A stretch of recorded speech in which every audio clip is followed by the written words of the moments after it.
Kindergarten, au bonheur des petits. Bonjour, je suis Mahi Soukaina, psychologue clinicienne rattachée à Kindergarten. Aujourd'hui, dans la continuité de la première matinale Kindergarten qui portait sur les écrans et la problématique qu'ils engendrent, on avait conclu que le jeu était l'une des différentes alternatives pour contrer cette problématique. Aujourd'hui, on va parler du jeu, à savoir plus concrètement pourquoi jouer avec votre enfant, pourquoi votre enfant doit jouer et comment jouer avec votre enfant. Tout d'abord, ce qu'il faut savoir, c'est que le jeu, c'est un outil fondamental dans le développement de l'enfant. Dans toutes les cultures, à toutes les époques, l'enfant va spontanément jouer, il va spontanément imiter, spontanément créer. Ce jeu lui permet de prendre des éléments du réel, de l'intégrer dans son imaginaire, ce qui va lui permettre de l'intégrer, de mieux comprendre et donc de mieux apprendre. Il va avoir aussi un grand rôle dans les émotions.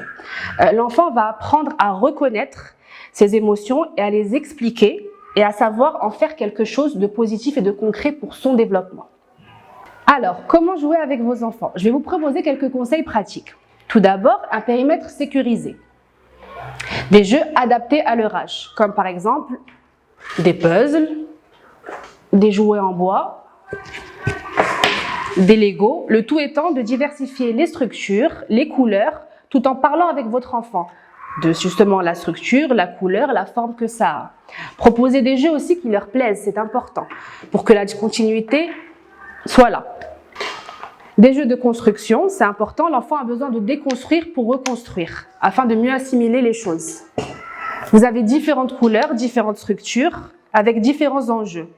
L'un des éléments importants à garder en tête en ce qui concerne le jeu, c'est la souplesse des règles, dans le sens où essayez de donner à votre enfant l'autonomie de choisir ce à quoi il veut jouer et ne pas imposer de règles de jeu qui viennent de vous. Il y a les règles à respecter, bien évidemment, d'un jeu classique, mais laissez libre cours à sa créativité. Laissez-le lui inventer et lui créer. La liste de jeux que je vous ai présentée n'est pas exhaustive. Par contre, ce que je vous conseille vivement, c'est le jeu de rôle. Qu'est-ce que le jeu de rôle? Alors, comme son nom l'indique, ça consiste à jouer un rôle, dans le sens où vous allez attribuer à votre enfant un rôle à jouer et que lui va faire la même chose. Par exemple, jouer au docteur, jouer à la maman, jouer à la maîtresse.